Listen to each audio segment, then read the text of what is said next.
नमस्कार मित्रों, desire point channel के एक नए वीडियो लेक्चर में मैं हूं अमित दुबे।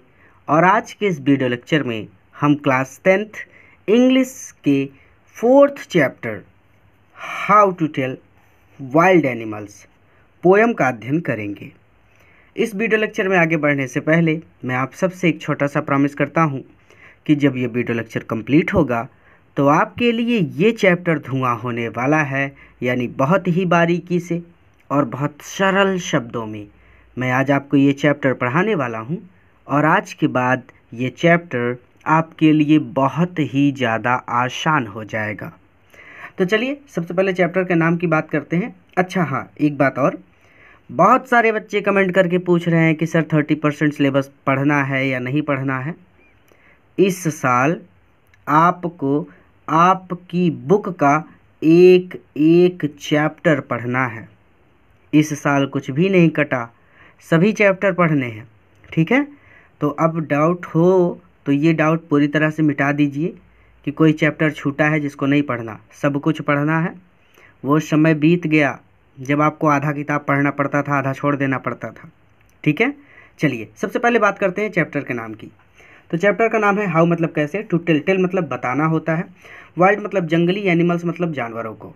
तो जंगली जानवरों को हाउ टू टेल कैसे बताएं, ये चीज़ है। अर्थात यहाँ पर एक तरह से कह सकते हैं कि जैसे बचपन में आप का से कबूतर खा से खरगोश पढ़ते थे, ठीक उसी तरह से ये पोयम है। ये एक बच्चों की पोयम है, पूरी तरह से बच्चों के लिए बनी है, ठीक है। हंसी मजाक में आप इसको पढ़ लेंगे, आपको पता भी नहीं चलेगा कि ये पोएम कंप्लीट हो गई। इस पोएम में ऐसा कुछ भी नहीं है जो आप पहले से नहीं जानते, ठीक है। चलिए, तो चैप्टर का नाम तो हो गया कि how to tell wild animals, यानी सीधी सीधी बात कि जंगली जानवरों को कैसे बताएं, जिसका सीधा सीधा मतलब ये है कि इस पोएम में आपको जंगली जानवरों के बारे में बताया गया है कि कौन सा जानवर कैसा होता है। अब चलिए, हमारा पहला जानवर है शेर, ठीक है। तो यहाँ पर देखिए, इफ़ यदि, एवर यू आप कभी, यदि आप कभी, शुड गो जाएं, बाई चांस, बाई चांस का मतलब होता है संयोगवश, ठीक है। यदि कभी आप संयोगवश जाएं टू जंगल, जंगलों में, इन द ईस्ट, पूरब के जंगलों में, एंड इफ देयर, और यदि वहाँ पर, शुड यू आपकी ओर एडवांस, आपकी ओर बढ़े। एडवांस का मतलब होता है आगे बढ़ना, ठीक है। यहाँ पे एडवांस का मतलब है आगे बढ़ने से।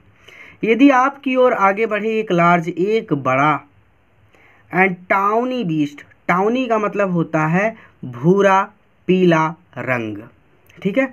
तो भूले पीले रंग का बीस्ट, बीस्ट मतलब होता है जानवर। और यदि आपकी ओर एक बड़ा भूरे पीले रंग का जानवर आपकी ओर आगे बढ़े, एंड इफ, और यदि वह, इफ मतलब यदि, ही मतलब वह, रोर्स दहाड़े, एट यू आपकी ओर, और यदि वह आप पर दहाड़े, यानी आपको देख कर दहाड़े, ऐसे दहाड़े कि you are dying, you are कि आप डाइंग मरने को हो। अर्थात डाई मतलब होता है मरना, यानी आपकी हालत मरने जैसी हो जाए, यानी आप मरने को हो, तो यू विल नो, तो आप नो, आप जान जाएंगे, इट इज़, यह है द एशियन लायन, यह एशियाई लायन है, एशियाई शेर है, ठीक है। तो ये बताया यहाँ पर शेर की पहचान उन्होंने। तो इफ़ यू एवर, यदि आप कभी, शुड गो बाई चांस, संयोगवश, गो जाएं, यानी अगर आप कभी संयोगवश जाएं, कहाँ जाएं, टू जंगल, जंगलों में, इन द ईस्ट, पूरब के। यदि आप कभी संयोगवश पूरब के जंगलों में जाएं, and if there should to you advance a large and tawny beast, and if there, और वहाँ पर एक लंबा, लार्ज मतलब लंबा, एंड टाउनी बीस्ट, और भूरे पीले रंग का जानवर, यू आपकी ओर एडवांस आगे बढ़े, और वहाँ पर एक लंबा और भूरे पीले रंग का जानवर आपकी ओर आगे बढ़े, और इफ़ यू रोर, और वो दहाड़े एट यू आप पर, यू आर डाइंग, अर्थात और वह आप पर इस प्रकार दहाड़े कि यू आर डाइंग कि आप मरने को हो, यू विल नो, तो आप जान जाएंगे it is the Asian lion, कि यह एक एशियाई शेर है। आगे चलें, शेर का हो गया। और इफ अब यहाँ पर देखिए बाघ है, बाघ के बारे में बता रही है कि और मतलब होता है अथवा, ठीक है। और इफ और अथवा समटाइम किसी समय या फिर कभी, ठीक है। समटाइम का मतलब सीधा सीधा किसी समय होता है तो किसी समय ही पढ़ लीजिए। व्हेन रोमिंग राउंड का मतलब होता है भटकना, तो किसी भटकते हुए व्यक्ति से। एक नोबल मतलब होता है शाही, वाइल्ड मतलब जंगली जानवर, बीस्ट मतलब जानवर, तो शाही जंगली जानवर ग्रीट्स यू। ग्रीट्स का मतलब होता है मिलना, सामना करना। ग्रीट मतलब होता है आप ग्रीटिंग देते हो ना किसी को, ग्रीट करने का मतलब जब आपके घर कोई आता है तो आप उसको ग्रीट करते हो कि नमस्ते, तो जब वो आपसे मिलता है तभी तो आप उसको ग्रीट करोगे, अर्थात ग्रीट्स यू इसका मतलब आपसे मिले, ठीक है।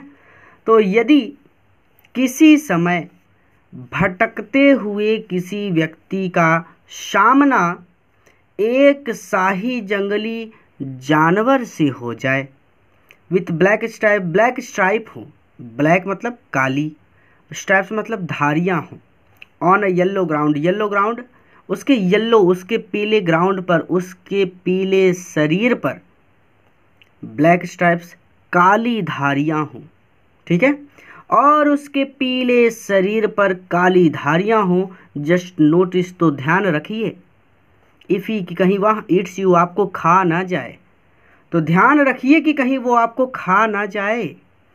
दिस सिंपल रूल, ये सीधा सा नियम या फिर ये सरल नियम। अब नियम क्या है? नियम ये है कि उसका पीला शरीर होगा और उसके पीले शरीर पर धारियाँ होंगी, ठीक है।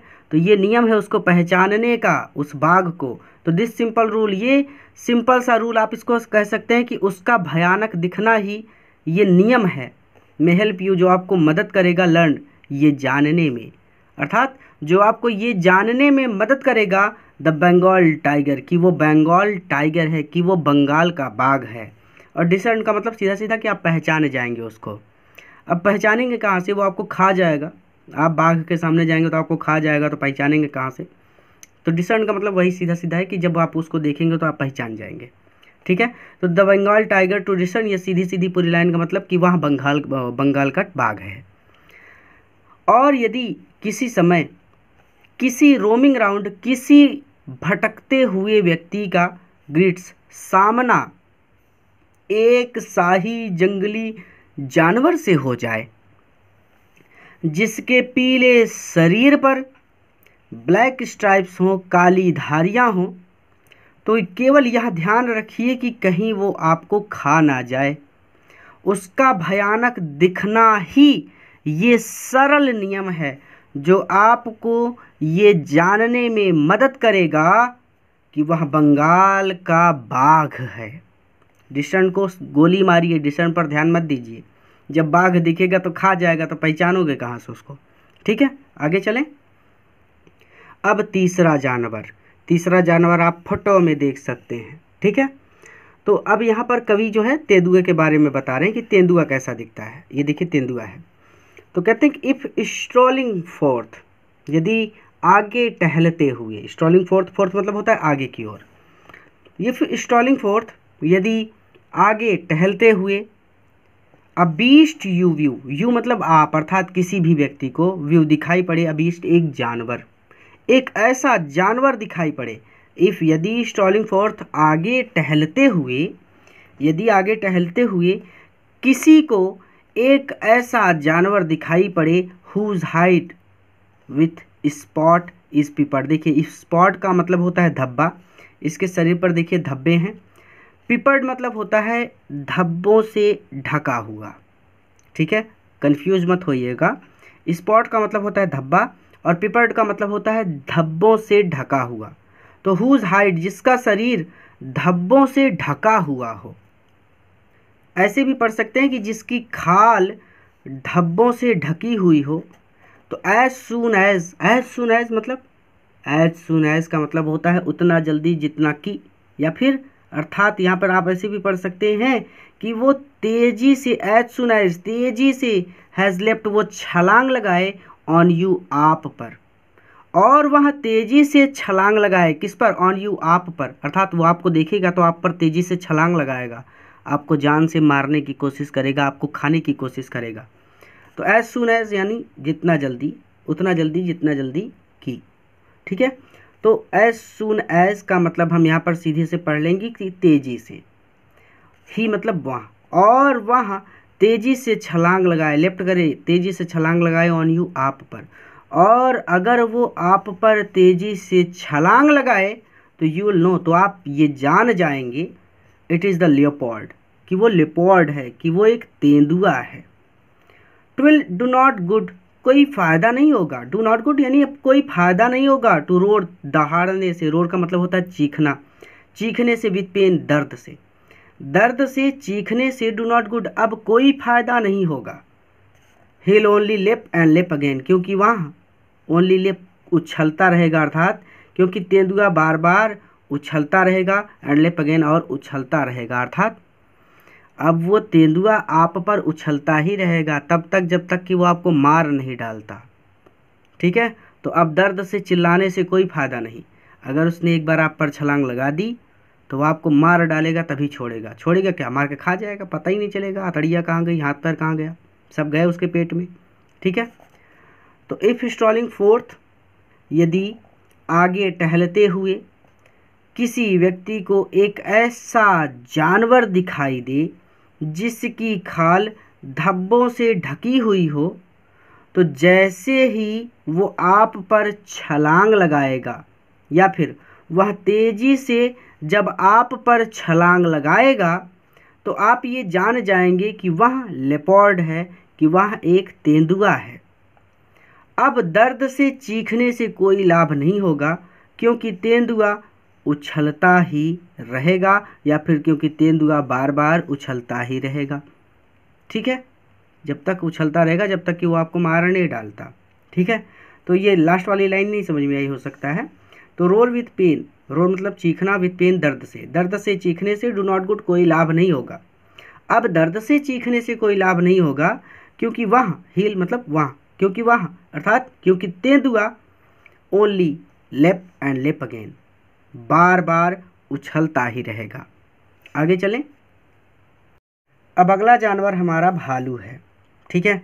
बहुत ध्यान से पढ़िएगा क्योंकि एकदम बच्चों की पोयम है, ऐसा लग रहा है कक्षा 5 के बच्चे को पढ़ा रहा हूँ, ठीक है। तो ध्यान से समझिएगा एक एक वर्ड यहाँ पर। चलिए भाई आगे चलते हैं। हम कहते हैं कि इफ़, यदि, व्हेन, जब, यू आर मतलब कोई भी व्यक्ति, ठीक है। मैंने पहले बताया था कि यू लगा है किसी भी व्यक्ति के लिए, मेरे लिए नहीं है, आपके लिए नहीं है, हर एक व्यक्ति के लिए है, क्योंकि बहुत से ऐसे लोग हैं जिन्होंने अभी तक वास्तव में जंगली जानवरों को नहीं देखा। मैं अपना ही एग्जाम्पल दूं तो मैंने अब आज तक असल में अपनी खुली आंखों से शेर नहीं देखा।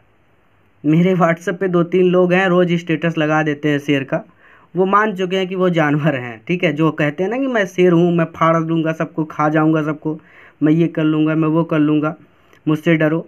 तो ऐसे लोग जो बोलते हैं कि मैं शेर हूँ, मेरा मानना है कि वो लोग ये मान चुके हैं कि वो जानवर हैं। तो ऐसे 2-4 लोग सबको मिल जाते हैं जो स्टेटस वगैरह या कहीं ना कहीं से तस्वीर वगैरह लगाते रहते जानवरों की। तो वहाँ से देख लिया है मैंने भी बाघ शेर को, बट अपनी खुली आंखों से मैंने अभी तक जंगली शेर को नहीं देखा, ठीक है। तो बहुत से ऐसे लोग हैं जो जंगली जानवरों के बारे में नहीं जानते, खुद उन्होंने नहीं देखा है अपनी आंखों से, ठीक है। तो यू जब आप देखते हैं ना, तो यू सब के लिए है, उस हर एक व्यक्ति के लिए जिसने जंगली जानवरों को नहीं देखा है या फिर जो ठीक प्रकार से जंगली जानवरों से परिचित नहीं है।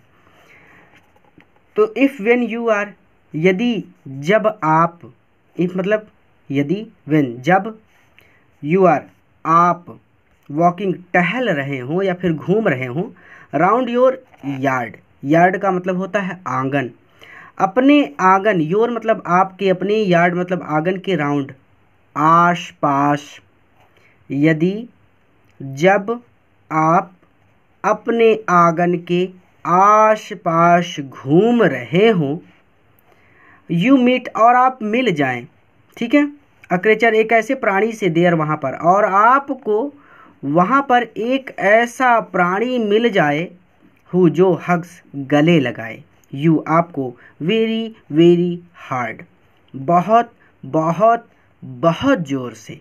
अर्थात आपको कोई ऐसा प्राणी मिल जाए जो आपको बहुत बहुत बहुत ज़ोर से हग करे, बहुत बहुत बहुत ज़ोर से गले लगाए। बी श्योर, तो विश्वास कीजिए। ठीक है, तो विश्वास कीजिए, इट इज़ अ बियर। ये एक बियर है, ये एक भालू है। If you have any doubt, if यदि, यू मतलब आपको, have any doubt, any doubt है, यदि आपको अभी भी कोई संदेह है, आई गेस, तो मेरा अनुमान है कि he give you, he'll give you, वो आपको गिव करेगा अर्थात देगा। जस्ट वन मोर, एक और केयर, एक बार फिर से केयर देगा अर्थात आपको एक बार फिर से गले लगाएगा। कहने का मतलब ऐसा नहीं है कि गले लगाएगा, गले लगाने का मतलब ऐसे गले लगाएगा कि आप वहीं पर निपट जाएंगे। ठीक है, तो कहने का मतलब मार डालेगा वो, उसके आसपास गले मिलने मत जाइएगा उससे, अगर मिल जाए तो hello give you just one more care. तो आई गेस, तो मुझे पूरा विश्वास है या फिर मेरा अनुमान है कि वह आपको वन मोर केयर, एक बार फिर से गले लगाएगा। ठीक है, तो यदि जब आप आपके आंगन के आसपास घूम रहे हो और आपको वहाँ पर एक ऐसा प्राणी मिल जाता है जो आपको बहुत बहुत बहुत ज़ोर से गले लगाता है, तो विश्वास कीजिए कि वहाँ एक भालू है। और अगर आपको अभी भी कोई संदेह है, तो मेरा अनुमान है कि वह आपको एक बार फिर से गले लगाएगा या फिर एक बार फिर से प्यार से स्पर्श करेगा। ठीक है, तो हम सीधा सीधा ऐसे ही पढ़ लेंगे कि वन मोर केयर, एक बार फिर से आपको गले लगाएगा। क्लियर है? केयर का मतलब सीधा सीधा देखभाल करने से भी होता है, तो आप इसको ऐसे भी पढ़ सकते हैं या फिर आपके टीचर आपको ऐसे भी पढ़ सकते हैं कि वह आपको वन मोर, एक बार फिर से केयर्स करेगा, एक बार फिर से प्यार से स्पर्श करेगा। ठीक है, जैसा आपको ठीक लगे आप पढ़ लीजिए। आगे चलें।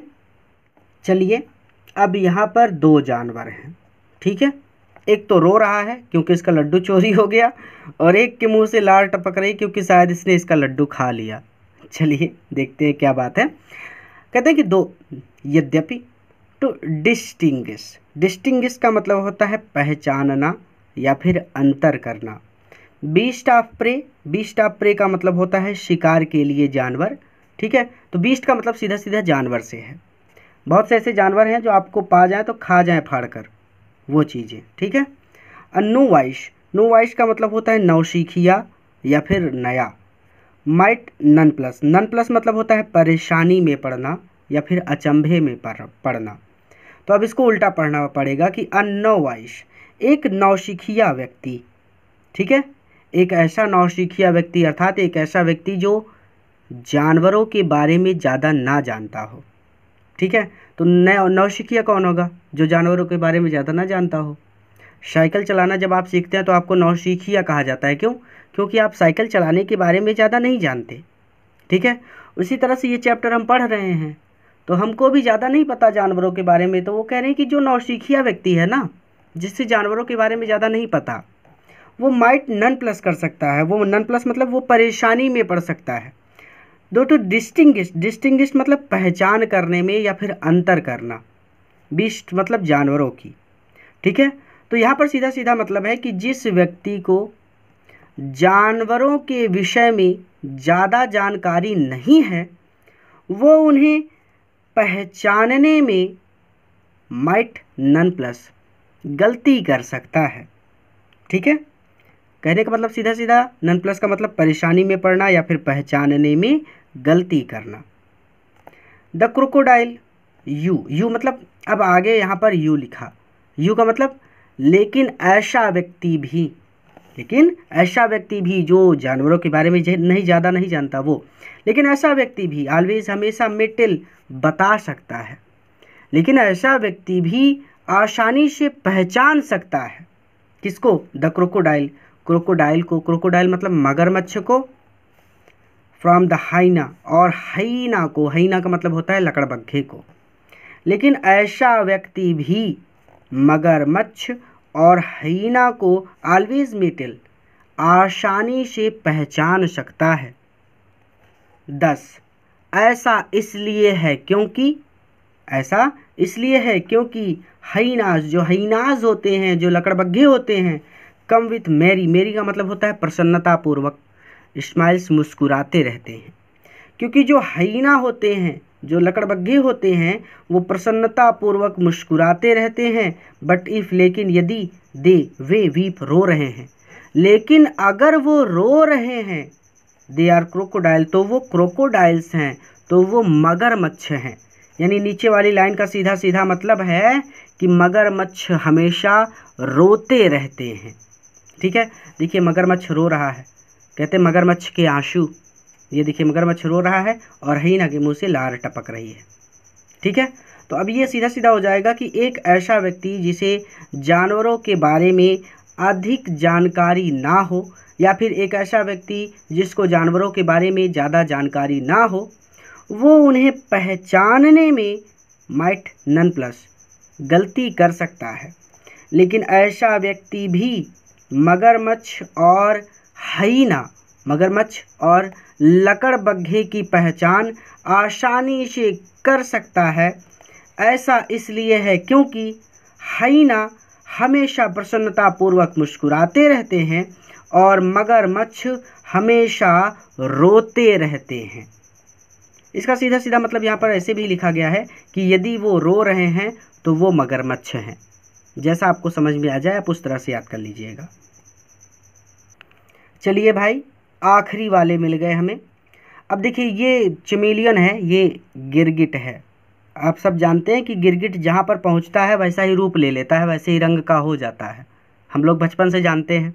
ठीक है, द ट्रू मतलब होता है वास्तविक या फिर असली। चमेलियन मतलब गिरगिट। स्मॉल होता है, छोटा जीव होता है। लिजार्ड के जैसा, छिपकली के जैसा। सॉर्ट ऑफ थिंग यानी छिपकली के जैसा या फिर छिपकली की तरह। लिजार्ड सॉर्ट ऑफ थिंग यानी छिपकली के जैसा। तो एक वास्तविक चमेलियन, एक वास्तविक गिरगिट, लिजार्ड सॉर्ट ऑफ थिंग एक छिपकली की तरह, स्मॉल छोटा जीव होता है। ही हैज़ंट एनी ईयर, ही उसके पास हैज़ंट नहीं होते, हैज़ नॉट मतलब नहीं, उसके पास नहीं होते। एनी ईयर्स, ईयर मतलब कान, उसके पास कोई कान नहीं होते। एट ऑल बिल्कुल भी, अर्थात उसके पास कोई कान नहीं होते। एंड नॉट और नहीं होते। अ सिंगल विंग एक भी पंख, सिंगल मतलब एक, विंग मतलब पंख, और एक भी पंख नहीं होता है। उसके पास कोई कान नहीं होते हैं और उसके पास एक भी पंख नहीं होता है। इफ़ देयर इज़ नथिंग, यदि देयर इज़ नथिंग कुछ भी नहीं दिख रहा, ऑन द ट्री पेड़ पर, अगर पेड़ पर कुछ भी नहीं दिख रहा है, अर्थात अगर पेड़ पर कुछ भी नहीं है, तो the chameleon you see, you see, you मतलब आप सी देखेंगे, तब जो कुछ भी आप देखते हैं द चमेलियन वो गिरगिट होता है। ठीक है, यदि पेड़ पर कुछ भी नहीं है तो जो भी आप देखते हैं द चमेलियन वो गिरगिट होता है। कहने का मतलब अगर पेड़ काले रंग का है तो गिरगिट अपना रंग बदलकर काला हो जाता है। अगर पेड़ का पत्ता हरे रंग का है तो गिरगिट हरे रंग का हो जाता है, वो अपना रंग बदल लेता है। ठीक है, अगर गिरगिट पेड़ पर है तो बहुत ध्यान से देखना पड़ता है कि नहीं है, क्योंकि वो अपना रंग बदल लेता है। अपने माता पिता से पूछिएगा, हो सकता है अगल बगल एक आध गिरगिट आपको दिखा दें वो। ठीक है, एक वास्तविक गिरगिट, ए लिजार्ड सॉर्ट ऑफ थिंग, एक छिपकली की भांति, स्मॉल छोटा जीव होता है, या फिर एक वास्तविक गिरगिट एक छिपकली के जैसा छोटा जीव होता है। ही हैज़ंट एनी ईयर्स एट ऑल, उसके कोई कान नहीं होते हैं। And not a single wing, और एक भी पंख नहीं होता है। इफ़ देयर इज़ नथिंग, अगर कुछ भी नहीं है, ऑन द ट्री पेड़ पर, अगर पेड़ पर कुछ भी नहीं है, तो यू सी तो जो आप देखते हैं द चमेलियन वो गिरगिट होता है। तो पोइट का नाम है कैरोलिन वेल्स। ठीक है, और यहाँ पर TISS the chameleon you see, यहाँ पर कहा गया सीधा सीधा कि जो आप देखते हैं वो गिरगिट होता है। इसका सीधा सीधा मतलब यही है कि जो गिरगिट होता है वो अपना रंग बदल लेता है, जिस रंग के माहौल में वो पहुँचता है वो उसी रंग का हो जाता है। अगर पेड़ काले रंग का है तो वो काला रंग बन जाएगा उसका, हरे रंग का है तो हरा हो जाएगा, पीले रंग का है तो वो पीला रंग बना लेगा। जैसा माहौल उसी तरह का वो अपना रंग बना लेता है। गिरगिट की ये खासियत होती है। तो ऐसा लग रहा था कि एकदम बच्चों की पोएम पढ़ा रहा हूँ, इसीलिए बहुत बारीकी से पढ़ाया है, लेकिन ये पोएम बहुत ही ज़्यादा आसान है। इसीलिए ये आपका काम है कि आप इस पोएम को एक बार खुद से पढ़ें, क्योंकि जब बहुत ज़्यादा चीज़ें आसान होती है ना तो हम उनको हल्के में लेते हैं और उनको छोड़ देते हैं, नज़रअंदाज कर देते हैं, और वो चीज़ें भारी हो जाती हैं, बाद में हमें कठिनाई होती है उनको पढ़ने में। तो ये आपका काम है, ये मैं होमवर्क दे रहा हूँ आपको। ये बच्चों की पोएम है, इसीलिए इसको खुद एक बार अच्छी तरह से पढ़ लीजिएगा, क्योंकि मुझे पूरा विश्वास है कि आप कहीं ना कहीं अटकेंगे ज़रूर। बच्चों की पोएम में यही होता है, ठीक है, क्योंकि अब आप बड़े हो गए हैं तो आप एक अलग स्टैंडर्ड पर पोएम पढ़ रहे हैं, लेकिन ये एकदम बच्चों के स्तर पर पोएम है। इसीलिए आप इसको एक बार खुद से ज़रूर पढ़ लीजिएगा, ताकि आपको एक बार अपने बचपन की भी याद आ जाए। और अगर कोई डाउट आपका छूट रहा है, कोई चीज़ ऐसी है जो नहीं समझ में आ रही है, तो वो चीज़ें आप वीडियो को फिर से स्टार्ट करके देख सकेंगे, क्लियर हो जाएगा। ठीक है, इस वीडियो को अपने मित्रों के साथ भी ज़रूर शेयर कीजिएगा, ताकि वो भी इससे लाभ ले सके। पूरा वीडियो देखने के लिए धन्यवाद। किसी नए वीडियो लेक्चर में किसी नए चैप्टर के साथ मैं आपसे फिर से मिलूँगा।